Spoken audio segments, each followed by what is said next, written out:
Hi guys, I hope you're well. Today I've got another what I've been reading video. I have quite a lot to get through, so I'm going to try and get through it. I know also it's been nearly 2 weeks where I haven't had a video on this channel, so to make up for the week that I missed, I'm going to try and upload another video this week because I really want it to be, at least one video a week. So I'm just going to get straight into it. I've got a lot of opinions on these books. First up, I'm going to talk about We Need to Talk About Kevin. This is by Lionel Shriver.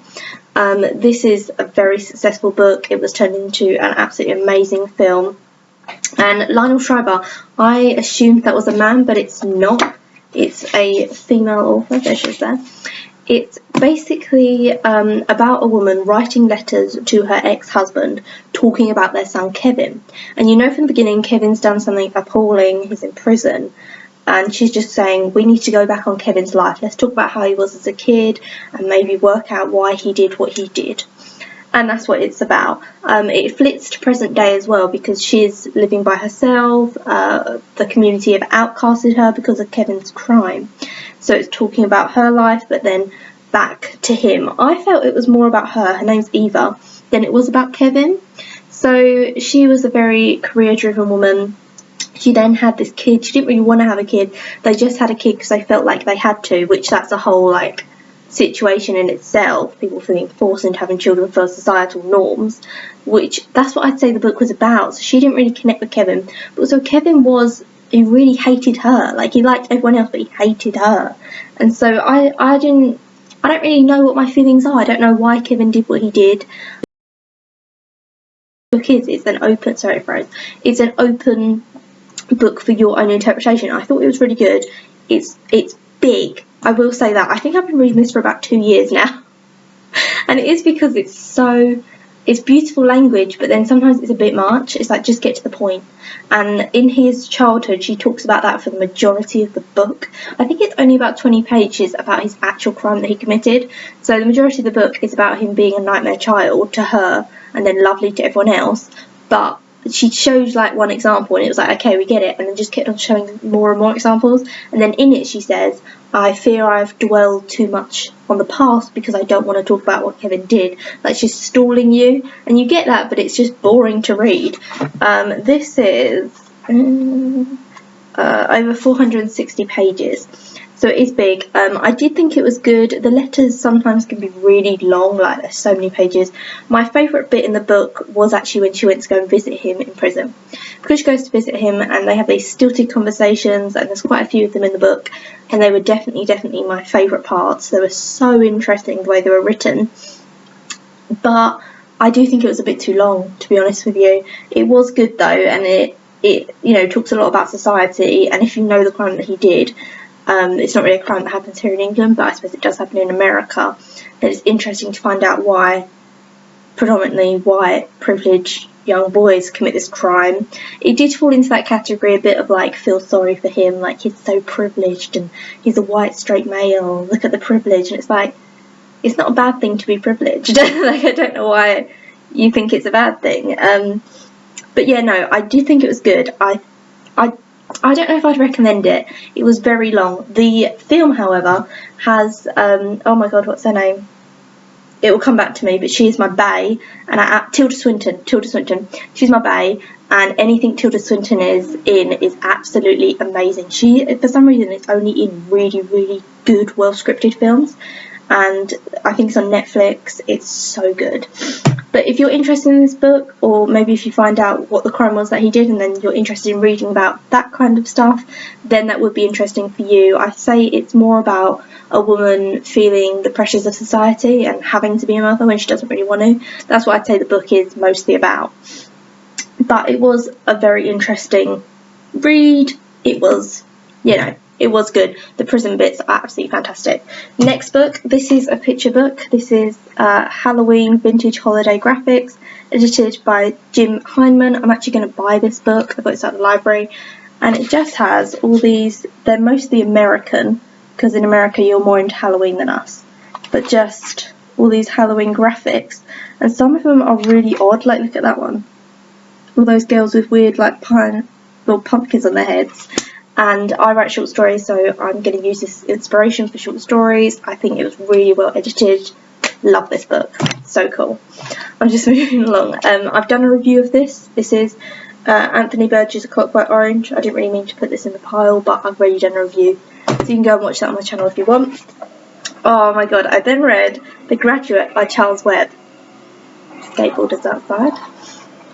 Oh no, we'll wait. We'll wait. Oh, thanks.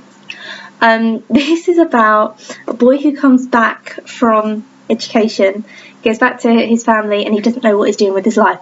Again, though, it was a bit like, he's a privileged, straight, white male. Feel sorry for him. Pity him. It's like, what? Like, just because you have a certain amount of privilege, that's not exactly a bad thing. It's not something, you know, within this, they're like, where can he go? You know, he's well educated, he can just get a job and live like his parents. God, what a lonely life. There's no struggle for him. And it's like, a lot of people have struggles, so he could have actually helped the people that needed help, you know, within the world, within society. I just, if you've seen my second channel, on my second channel have a lot of opinions. I've been uploading almost every day there, just my opinions, because, you know, I don't believe in feminism and different stuff like that, and all this kind of like privilege and so that was like a little bit at the beginning, that was a bit ridiculous, but this reads like a play because the majority of it is dialogue. So he starts an affair with his parents' best friend. She's an older woman, Miss Robinson, and she is amazing, but it's a very short affair. That's not really what the book's about. And there's a great bit when he's like, oh, why do you have an affair? Do you love your husband? She's like, no, I don't love my husband. And he's like, oh, why don't you love your husband? She's like, because I don't. And it's just, you have to read it. She's a fantastic character. So anyway, you know from the beginning that she has a daughter called Eileen, and her husband keeps on saying, oh, you must take Eileen out when she comes to dinner. So you know it's going to be some weird love triangle, odd thing, and it is, and it's fantastic, and I absolutely freaking loved it. I loved this so much. It was so fun. And as I said, the majority of it is dialogue, so you can read this in an hour. It was so good. So, there's a great bit when Miss Robinson is trying to seduce him, and he's like, no, like, you're trying to seduce Miss Robinson, and she's like, I am not. And then wording like everything like that, and he's like, oh my god, I'm so sorry, I thought you were trying to seduce me. And as an audience member, like, or as a reader, you know she was, but she's so cunning, and like, it's just so good. So anyway, read The Graduate. But then I'll go through these two because they're really short, and then my last novel. This is The Wizard of Oz, but this is adapted by Sheila Lane and Marion Kemp. Basically, Sheila Lane and Marion Kemp did this project, which is called a Take Part Book project. They saw that in schools, children were just getting the books like Wizard of Oz and just read it, that's it. And if children weren't really into reading, like me, I have dyslexia, I found it very difficult to read as a child. They decided what they were going to do is they were going to adapt classic novels into plays, so you all have your own part, so it's basically like a little script, and you can do so when there's a star you have to make like a noise, and it would just get children into reading classics more, because some children struggle, and I think it's an absolutely fantastic scheme. I don't know when this was, I'm guessing it was quite a bit of time ago, but when I went to school they didn't do this, and I just think it's so good. Also, this is absolutely stunning. Look at the drawings are absolutely gorgeous. There's a lovely one. There's that one, that's obviously the wizard, and there's just so many absolute, there you go. That's like the fire and the lion, and it's stunningly done.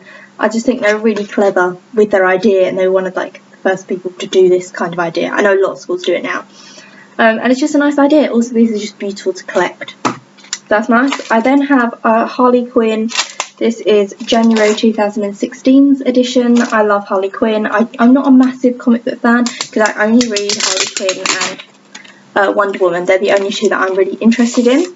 I actually did a video on my second channel talking about this because a lot of people say that the Harley Quinn comics are very sexist towards women and they sexualise women, and I did like a spoof because that's such a lie. That's such a lie. So if you want to see that, it's on my second channel.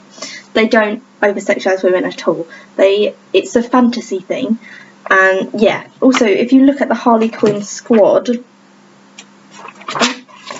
there we go. We've got like a man, we've got a woman who's like a bit bigger, another woman who's like not exactly the thinnest, you've got a lady in a wheelchair with a guide dog. Like, you've got so many different people within it. So yeah, I just love Harley Quinn anyway. I think it's fantastic. There was a fantastic moment in this where one of them had a Joker doll, and Harley Quinn was like, where the earth did you get that? And then she like freaks out about the Joker. It's interesting because the Joker isn't in these comics anymore, but he's such a big part of Harley's like origin story that it's nice sometimes to dip him in and out of the story. It's a nice touch. I do realise that if you're not into comics, listening to someone talk about comics must be the most boring thing in the world, so I'll stop. Sorry. But I really like Harley Quinn comics. We should get them. They're fantastic. And then last but not least, this was the winner of the 1999 Booker Prize. This is Disgrace by J.M. Coates. Got two little points to show you. This is set in South Africa. Now, I've never really read anything about South Africa.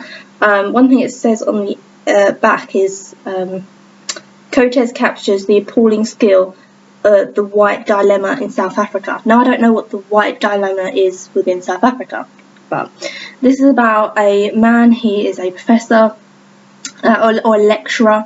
He then starts an affair with one of his students. It's a very, very short affair. He loses his job over it, and then he has to go and live with his daughter. He just wants to get away from everything. So he's highly educated. Within this, he's talking about Byron. He's writing a musical about Byron, but I don't know anything about him. So if you did, that would make it more interesting. So he's very modern and everything, and then he goes to live on a farm with his daughter. She lives alone on this farm, and she's chosen a very hippie lifestyle, very different from his own. So that's very interesting how they connect with one another, because they are so different, yet she is his daughter. Another story, the kind of thing that keeps on cropping up, is that he is very good looking. You have this idea that women really fancy him, and he can feel his looks slipping. Now, you don't normally see this with men in these kind of books. It's normally the women complaining about the look slipping and men not finding them attractive, but it's interesting to hear it from a man's point of view. So it talks about his relationships with women, and his he loves women, but he finds them very problematic within his life. But I think it's just the women that he's kind of met, and it's about that. It's very interesting. Then something absolutely appalling happens to them on the farm. It's like really shocking. It's horrible. A lot of women would do commit suicide when this thing happens to them. That is awful. And they have, and she said that she's going to stay on the farm. So it's basically about him despair, because he's in disgrace because of having his affair, so he lost his job. But what happens to her makes her feel like she's in disgrace, and so the use of words is stunning. I'll just read out two things. Beautifully written. You need to read this book. It's just beautiful. This I highlighted because where I'm from, it's very busy, and here it's really busy as well, and I've never lived in the countryside and stuff like that, and I just liked this. It was like the hum of traffic that lulls the city dweller to sleep, or the silence of the night to country folk. I never think of because I'm always used to hearing noise in cars when I go to sleep. That is my idea of peace. But obviously if you live in the city, it's going to be very different. It's just like that. And here's an example of how he plays with words. It's talking about a girl's name. It says Melanie, Melody, Rhyme. Not a good name for her. Shift the accent. Melanie, the dark one. So he's always playing with words. I just thought this was absolutely stunning. I thought it was harrowing, but it was beautiful. Really, really, this is so worth a read. When you're reading it, you're just thinking, this is one of the best things. This is one of the best authors. This is amazing. But as I said, I'm not from South Africa, so I don't know what the white dilemma is. They are white, and the people who do the bad things to them aren't white. So I don't know what the difference is, because I'm guessing she was born in South Africa and he was born in South Africa, and I don't know. I just don't know what the dilemma is. But yeah, it was a very good book. It was very beautiful, very stunning. I'll remember this for years and years and years, this book. And that's it. It's like 14 minutes. Sorry. I'll try and get these down my next video, because I have a few books to talk about, which I'll upload soon. I'll try and get it down really short. But here are all the books. I hope you enjoyed this. If you did, then feel free to subscribe. Check out my second channel if you want. It's not very kind of PC, I would say, because I don't like feminism and I talk about just my issues on things. But I think you can disagree with me on that channel and we can debate or whatever. It doesn't matter. It doesn't mean that, you know, some people are like, oh, I don't like your opinion on that. Oh, I don't like you. And it's like, you know, you can debate within life. But here are the books. Tell me if you're planning on reading any of them or if you have read any of them. And I'll see you hopefully again this week for another video. Bye.